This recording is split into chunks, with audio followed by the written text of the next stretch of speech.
Pinagbawalan kami ng mga biyenan ko at ng doktor na lumabas dito sa India for 40 days and isi-share ko yan sa inyo for today's video, kaya tara samahan niyo ako. Pinagbawalan daw pero ayan, palabas kami kasi meron kaming photoshoot para kay baby tsaka family photo na rin, ganun. So around this time, nasa 20 days old na si Hiraya and kahit pinagbawalan lumabas, ayan, lumabas pa rin. Though actually dito lang naman yan sa likod ng parang tinitira namin or ng likod ng society namin. So hindi naman gaanong kalayuan ano, pero kahit di malayo mga te, ayan, binabaha pa rin kami. Ano dito siguro, nakurakot din yung kanilang flood control na budget. Kasi te, parang ilang oras na ulan lang dito, ayan, binabahan na kami agad. Partida parang wala pang dam na nagre-release ng mga katubig-tubigan dito ha. Anyway, ganyan yung setup nila dito. Nasa loob lang din siya ng bahay, yung studio nila. Tapos sobrang lapit lang sa amin kapag nakakotse ka na sa 5-6 minutes lang kapag walang baha at traffic, o diba? Kapag nakakotse naman yun, pero kapag nilakad mo, matagal-tagal din siguro, mga 30 minutes walk. Taray, nag-analyze, hindi ko alam, hula ko lang yun kung gaano katagal. Ayan ang bunso ko, 'di ba? Nagutom kaka-picture. Tapos ito naman yung panganay ko, naglalaro. Ang galing, 'di ba?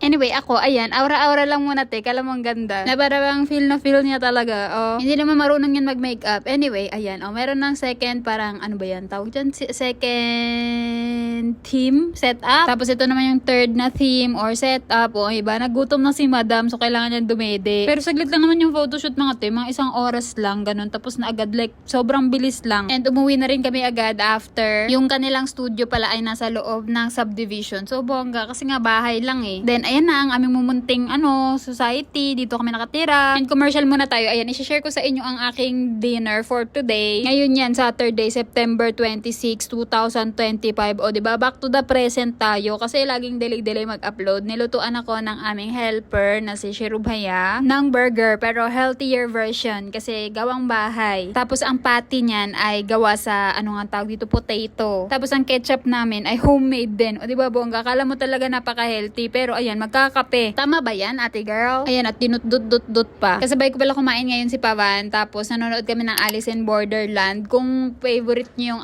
Squid Game, parang para sa akin, mas maganda to sa Squid Game. Kung nagustuhan niyo yung Squid Game, mas magugustuhan niyo to. Available na yung season 3 niya. Tapos pwede niyo siyang mapanood sa Luklok. So go, pwede niyo ma-download sa App Store and Play Store. Anyway, i-share ko na nga din sa inyo kung bakit ako pinagbawalan ng aking mga biyanan na lumabas for 40 days and actually ng doktor na din. Ay, joke lang. Ayan, share ko muna pala ito kasi si Pavan ay nandito sa kabila nilang bahay. Ayan, sila Puja, mga pinsan niya. Sila kasi yung nakatira dito. And dito din kasi banda nakalocate yung office ni Pavan sa business niya and may inaasikaso siyang tax kineme. Tapos kukurakutin lang ng gobyerno. Mapatax dito sa India, mapatax sa Pilipinas. Kukurakutan lang din naman. Anyway, ayun na nga, balik na nga lang tayo sa kwento kasi kung saan saan napupunta eh. So, ayun na nga, pinagbawalan kami ng mga biyanan ko na lumabas ako at saka si Hiraya for 40 days. Pati ng doktor actually. Pero parang mas strict lang yung mga biyanan ko.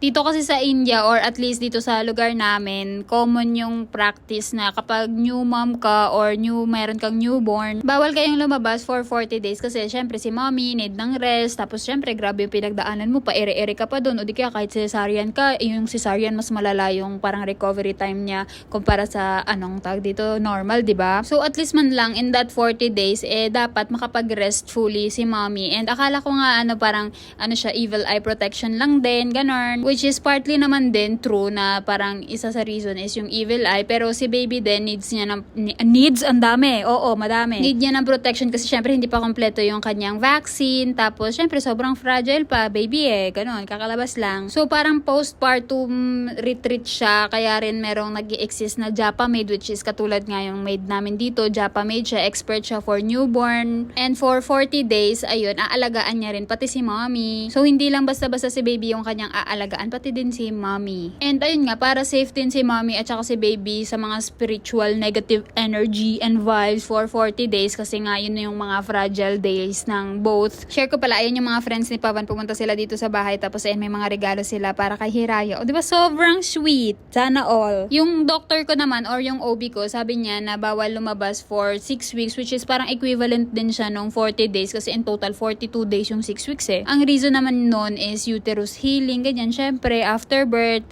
bibigyan mo ng time yung uterus mo, bumalik sa dati. Tapos, syempre, para makagain nga din ng energy si baby at saka si mommy, ganun, para mapalakas yung kanilang immune system bago maglalabas-labas dyan. So, hindi lang siya basta-basta tradition, may kasama din siyang science reason behind it. O, di ba bongga? Hindi siya madali for me kasi naka-recover ako agad, like, naging okay naman din agad yung feeling ko. So, iniyayaya ko si Pavan lumabas-labas saglit, ganyan, maglakad-lakad sa labas kahit 1 hour lang or 30 minutes para naman makasagap ako ng fresh air, no, te? Pero si Hiraya, hindi talaga namin siya pinalabas. Yung labas niya lang sa loob ng 40 days na yun is yung first na pumunta kami sa doktor para sa kanyang check-up. Yun yung 7 days old pa lang si Hiraya. Tapos nung 20 days old siya kasi nagpa-photoshoot kami. Pero sobrang lapit lang din naman, dyan lang sa likod ng bahay namin or ng society namin. And almost 2 hours lang kami nawala. Tapos, ayun lang pala yun. 2 times lang siya lumabas, nakalabas ng bahay. Yung next na labas ni Hiraya is after magto 2 months na siya kasi may mga vaccine and may ano pa nga ba yun, metabolism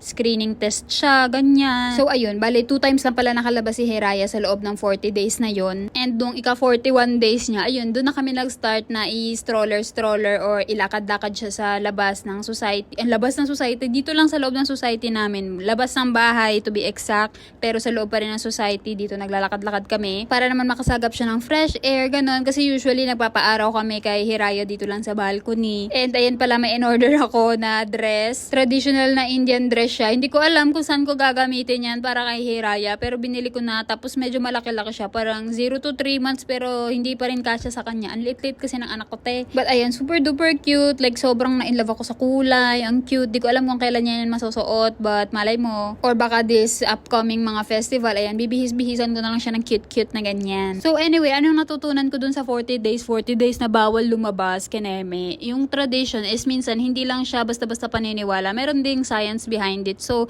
okay lang naman na sumunod, wala nang masama doon. And si mommy, ayun, kailangan talaga ng oras para mag-heal. Hindi siya magic na after mga anak is okay ka na agad. Though sa akin, after a few weeks, like 1-2 weeks, medyo naging okay din agad yung pakiramdam ko. As in, nakakalakad-lakad ako completely and energetic na ako, ganon. Parang balik na ako agad sa normal, na parang ang sigla-sigla ko na, ganon. Pero syempre, bawat katawan ng every mother, ganon, every person is, syempre, iba-iba. Iba-iba tayo ng healing stage and healing span, time span, ganon. Yung iba, kailangan talaga ng maraming oras para mag-heal yung body nila. Hindi siya magic, di ba? Yun nga. So, kaya merong nag-i-exist dito na parang postpartum nanny, ganyan. Kasi kailangan talaga ng mga mother na mag-heal. And most importantly, yung kay baby, syempre, sobrang vulnerable na yung baby. Kaya yung 40 days na yun, kailangan niya rin talaga para mag-build ng kanyang immune system, tsaka protection na rin, ganon. Pati sa mga masasamang tao, ganyan, mga evil eye, oh, go away, doon ka sa far. And ayun pala mga te, nilulutuan ako ni Sanggita Diti ng mutton curry. So, ang purpose ko dyan ay display, charot, taganood, ganon, alalay, tapos ang nag-aalaga kay Hiraya ay si Pavan. So, this past few days kasi, puro gulay, hindi pala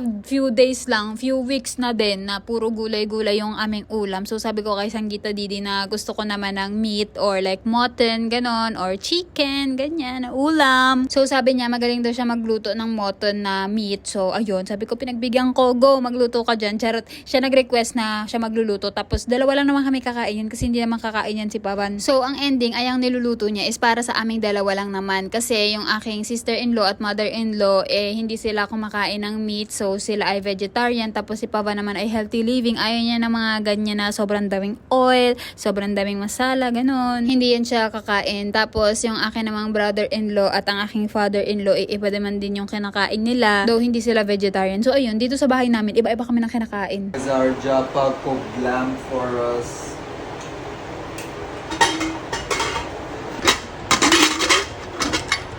Wow. Smells good. You wanna try?